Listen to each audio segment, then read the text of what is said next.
Hello everyone, this is Prince Kumar from Bharati Institute of Engineering and Technology Sikar, department of mechanical engineering. आज के इस lecture में हम design के बारे में पढ़ने वाले हैं। कौन क्लच के डिज़ाइन के बारे में हम पढ़ेंगे। डिज़ाइन डिटेल ऑफ कौन क्लच। इससे पहले वाले लेक्चर में भी हम इनके डायग्राम हमने देखे थे, है ना। देखिए, इनके हाफ सेक्शन को हमने कंसीडर किया है कौन क्लच के। इसमें क्या है, are I inner radius of friction surface, यहाँ से यहाँ तक का, यहाँ से यहाँ तक है, ठीक है। इसमें आर नोट क्या है, R nought outer radius of friction surface, जो कि यहाँ इस पॉइंट से इस पॉइंट तक मेंशन हो रहा है। डेल आर इन दोनों के बीच का डिफरेंस यहाँ पे मेंशन है, और थीटा जो है ये इनके बीच का एंगल है, ठीक है। यहाँ पे ये जो है इस टाइप से मेंशन है, वो एंगल है थीटा। अब देखिए यहाँ पे इसी को हम अलग से एक हमने मेंशन किया है थीटा एंगल के लिए। अब देखिए यहाँ पे दे रखा है ये चीज़ें, ये वाला डिस्टेंस जो है क्या है, वो डेल आर है आपका, और यहाँ पे एंगल थीटा दे रखा है, और ये डिस्टेंस डेल एस है। यूँ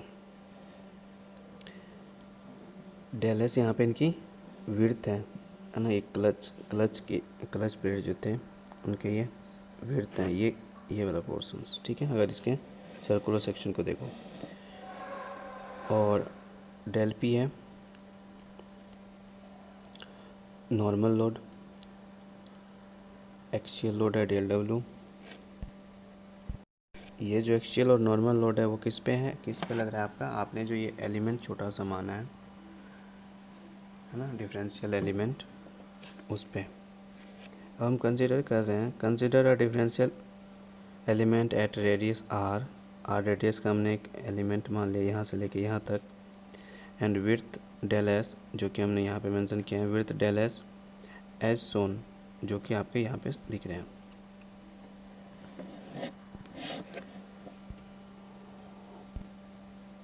आगे हम बात कर लेते हैं। Then area of differential element, अगर हम इनकी एरिया की बात कर लें, वो क्या हो जाएगा आपका। देखिए ये तो क्या है, सर्कुलर सेक्शन है, तो सर्कुलर सेक्शन का क्या होता है एरिया, 2 पाई आर, ठीक है। अब 2 पाई आर होगा, है ना, और उसके साथ में अगर जो विड्थ मेंशन हो रखा है ना, ये तो इनकी पेरीमीटर हो जाएगी, ये इनकी पेरीमीटर होगी, और इसका जो विड्थ है उससे वो मल्टीप्लाई हो जाएगा डेल एस से, ठीक है। तो आपके पास एरिया आ जाएगा। अब यहाँ पे देख लीजिए आप, यहाँ पे क्या आ गया, डेल ए का वैल्यू आ गया 2 पाई आर डेल एस, ठीक है। अब हम नॉर्मल लोड की बात कर लेते हैं। Normal load on differential element, जो हमने डिफरेंशियल एलिमेंट जो मान रखा है उस पर नॉर्मल लोड की अगर हम बात करें तो वो क्या आएगा, del P into D A. पे पी क्या है, पी है pressure P is the intensity of pressure normal to the friction surface, ठीक है। अब हम अगर बात करें, देखिए डी ए की, है ना, यहाँ पे डी ए क्या है, 2 पाई आर डेल एस, तो यहाँ पर भी क्या हो जाएगा, पी इसमें D P equals to P इसमें भी ऐड हो जाएगा 2 पाई पी आर डी एस, ठीक है, डी एस हो जाएगा। अब यहाँ पे हमने डी एस की वैल्यू पुट कर ली। डी एस की वैल्यू क्या है, del R upon sine theta. ये कैसा है वो चीज़ आप देख लीजिए। अब यहाँ पे अगर आप बात करो, देखिए ये तो परपेंडिकुलर डिस्टेंस हो गया, ये हाइपोटेनस हो गया, ये बेस हो गया। अब यहाँ से अगर आपको साइन थीटा की वैल्यू निकालनी होगी तो क्या आएगा भाई साहब, साइन थीटा की वैल्यू निकालोगे तो डेल आर अपॉन क्या हो जाएगा, डेल एस, ठीक है। यहाँ से आपको अगर डेल एस की वैल्यू निकालनी होगी ये ऊपर जाएगा और ये नीचे आ जाएगा, तो डेल एस की वैल्यू क्या आ जाएगी आपके पास, यहाँ से डेल एस की वैल्यू आ जाएगी del R upon sine theta, जो कि यहाँ से आपको मिल जाएगा। ये देखिए यहाँ पे आ गया। अब ये टोटल वैल्यू आ गई डेल पी की। नॉर्मल लोड की बात कर लें, किस पे, डिफरेंशियल एलिमेंट की हम अभी on differential element 2 pi P R del R upon sine theta. अब हम इसमें एक्सियल लोड की बात करेंगे। अब एक्सियल लोड कितना हो जाएगा, del P into sine theta, ठीक है। फिर यहाँ से हम इसकी वैल्यू पुट कर लेते हैं। अभी जस्ट हमने डेल पी की वैल्यू फाइंड आउट करी है, क्या है 2 पाई P R del R sine theta. अब यहाँ से साइन साइन कैंसिल आउट हो जाएंगे, बच जाएंगे आपके 2 पाई पी आर डेल आर। अब आगे हम बात कर लेते हैं, अगर हम टोटल एक्सियल लोड की बात कर लें ऑन क्लच, इससे पहले जो हमने निकाला है axial load on differential element जो हमने मान रखा था, उसकी बात कर रहे थे हम, है ना। Total load on axial load on differential element, तो ये आ गया आपके पास। तो अगर हम टोटल लोड की बात करेंगे तो हमें क्या करना पड़ेगा, इसको इंटीग्रेट करना पड़ेगा। Total axial load on clutch की बात कर लें तो हम क्या करेंगे, यहाँ पे W इक्वल्स टू क्या आ जाएगा, लिमिट हम कहाँ से कहाँ तक मान रखें, RI से R0 तक। अब यहाँ पे डेल W को डिफ्रेंशिएट कर दीजिए। अब हमने इसकी वैल्यू रख दी 2 पाई पी आर डेल आर, ठीक है। और टोटल टॉर्क ट्रांसमिटेड की बात कर लें तो क्या होगा, T equals to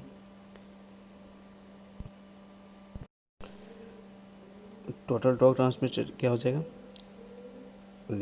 mu del P into R, और लिमिट RI से R0। और यहाँ पे डेल पी की वैल्यू हमने पुट कर दी यहाँ पे 2 पाई P R del R upon sine theta R. और हम यहाँ से इसे कैलकुलेट कर लिया, तो जो कांस्टेंट थे उसे हमने बाहर कर लिया, है ना, 2 pi mu upon sine theta integration limit कहाँ से, RI से R0 P R square del are.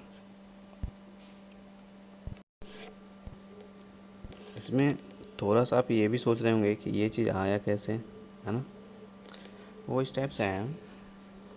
देखिए, इससे पहले वाले लेक्चर में आपने टॉर्क के बारे में पढ़ा था। टॉर्क क्या होता है, म्यू W इंटू आर। हमने कैपिटल आर लिया था, बस हमने यहाँ पे स्मॉल आर लिया है। देखिए, म्यू तो एच टी है,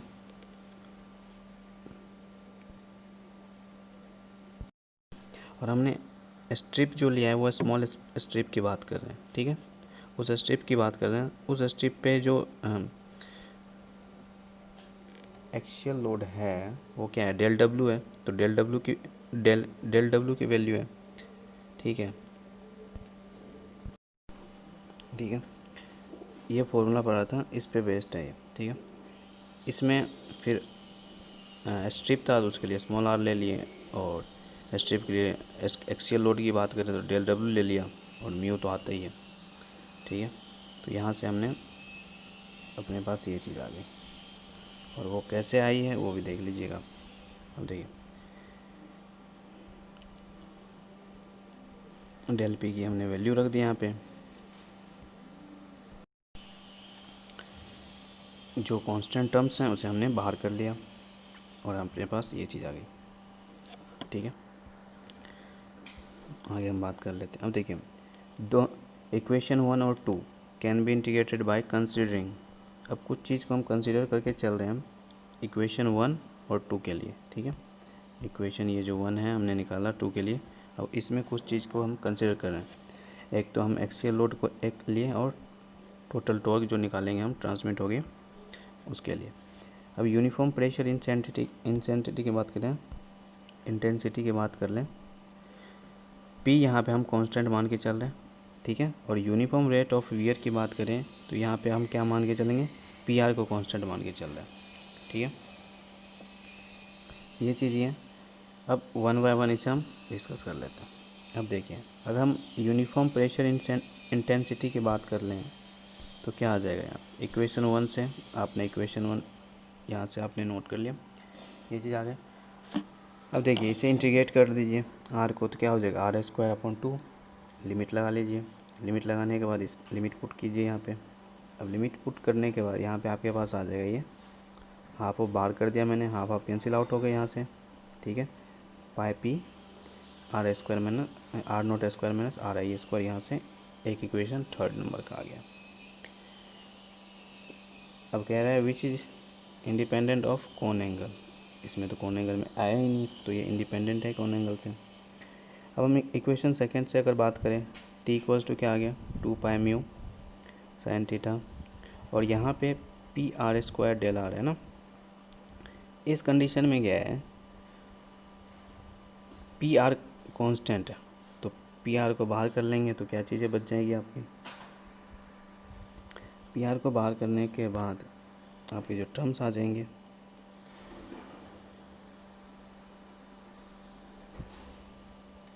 नहीं ये तो यूनिफॉर्म प्रेशर इंटेंसिटी ही है, इसमें पी ही कांस्टेंट है, तो सिर्फ और सिर्फ पी को बाहर करेंगे, ठीक है। उसमें यूनिफॉर्म वियर में पी आर कांस्टेंट है, इसमें पी कांस्टेंट है, पी को बाहर कर लेंगे तो यहाँ बच जाएगा आर स्क्वायर का इंटीग्रेट कर लीजिए, है ना। आर स्क्वायर को इंटीग्रेट करेंगे तो आर क्यूब अपॉन 3 आ जाएगा। अब यहाँ पे आर क्यूब अपॉन 3 जो है लिमिट पुट कर लिया हमने, आर आई से आर नोट तक लिमिट यहाँ पे पुट करने के बाद अपने पास ये आ गया इक्वेशन नंबर 4। अब देख लीजिए यहाँ पे 2 म्यू, अब हमने क्या किया कि R nought square minus R I square से हमने इसे बस डिवाइड कर दिया, क्यों किया है वो आगे देख लेते हैं। डिवाइड करने के बाद क्या होगा, देखिए डिवाइड करने के बाद टर्म्स कुछ इस टाइप से बन जाएंगे, एक तो डिवाइड किया एक मल्टीप्लाई कर दिया तो कोई फ़र्क नहीं पड़ेगा। R not square minus R I square pi P, अभी जस्ट हमने निकाला है ये क्या होता है, R not square minus R I square pi P, क्या है डब्लू की वैल्यू है, तो यहाँ से अपने पास डब्लू आ गया। अब इसकी जगह हम डब्लू लिख सकते हैं, कोई प्रॉब्लम नहीं है, इसकी जगह पे डब्लू लिख देंगे कोई दिक्कत नहीं, तो डब्लू तो आ गया, ठीक है। अब बात आती है 2 म्यू, डब्लू तो आ गया। अब बाकी के जो टर्म्स हैं, है ना, ये इसको हमने एक कांस्टेंट एक आर नाम दे दिया, जो आपका इफेक्टिव मीन रेडियस है आर, ठीक है। और इसी पे बेस्ड न्यूमेरिकल भी पूछे जाते हैं, वो चीज़ आपको ध्यान रखनी है। यहाँ से आर की वैल्यू क्या आ गई 2/3 sine theta R nought cube minus R I cube upon R not square minus R I square, equation number 5, ठीक है। और यहाँ से हमें ये चीज़ मिल गई। अब आगे हम बात कर लेते हैं इनकी। अगर यूनिफॉर्म रेट वियर के लिए पी आर को कांस्टेंट मान के चल रहे हैं, तो पी आर टर्म्स को हम क्या करेंगे, एक्शियल लोड के लिए पी आर टर्म्स को बाहर कर लेंगे। अब लिमिट से हम लगा देंगे, यहाँ से इसको डेल आर को इंटीग्रेट करोगे तो क्या हो जाएगा आर होगा, तो आर में लिमिट पुट कर दीजिए, R not minus R one आ जाए, आर आई आ जाएगा, ये आ जाएंगे। अब देख लीजिए डब्ल्यू की वैल्यू क्या आ गई 2 पाई P R not minus R I. Torque transmitted put कर लीजिए फॉर्मूला, पी आर को हमने बाहर कर दिया। अब यहाँ पे आर डेल आर का इंटीग्रेट हो जाएगा R not square minus R I square, ठीक है। अब यहाँ से हमने इसकी वैल्यू, अब यहाँ पे कुछ चीज़ हम इसमें देखो, इसको लिख सकते हैं, ये A square minus B square का फॉर्मूला, तो A plus B into A minus B, ठीक है। तो हमने 2 पाई पी आर और R not minus R I को हमने यहाँ पे अलग कर लिया, ठीक है। ये क्योंकि ये डब्ल्यू की वैल्यू दिख रही है, तो यहाँ पे हम इसको डब्ल्यू पुट कर दें और बाकी टर्म्स एज इट इज़। तो यहाँ पे आपके पास म्यू डब्ल्यू 2 sin थीटा। अब देखिए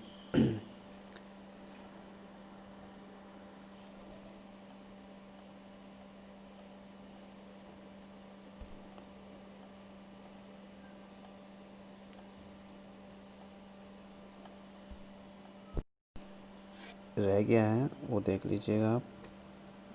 यहाँ पे एक और आएगा R note plus R I, ठीक है। ये जो इनकी टी की वैल्यू बचेगी, हमने डब्ल्यू की वैल्यू पुट कर दी, डब्ल्यू की इसकी जगह पे डब्ल्यू पुट कर दिया जो भी टर्म्स थे, ठीक है।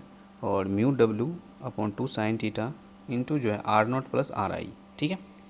अब यहाँ पे हमने क्या किया, म्यू डब्ल्यू तो एच टीज कर लिया हमने, ठीक है। और बाकी की जो टर्म्स रह गए उसको हमने आर मान लिया, ये आर आ गए।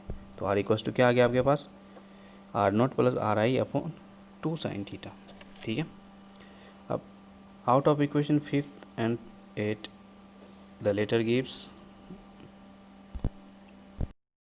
more conservative results can be safety use for design of automobile, ठीक है। सेफ्टी यूज़ करने के लिए हम सेफ्टी यूज़ फॉर डिज़ाइन के लिए अगर हम यूज़ करें तो ये ऑटोमोबाइल कौन क्लच के लिए यूज़ होगा, सेफ्टी यूज़ फॉर डिज़ाइन। ये आर की वैल्यू जो हमने दोनों आर की निकाली रेडियस की, है ना, मीन इफेक्टिव मीन रेडियस, ठीक है। तो यहाँ पे एक चीज़ बस मेंशन कर आपको ध्यान रखना है, ये यहाँ पे R nought plus R I भी है, ठीक है, इक्वेशन 7 में R nought plus R I भी है इक्वेशन 7 में, ये चीज़ ध्यान रखिएगा। Okay, thanks for watching.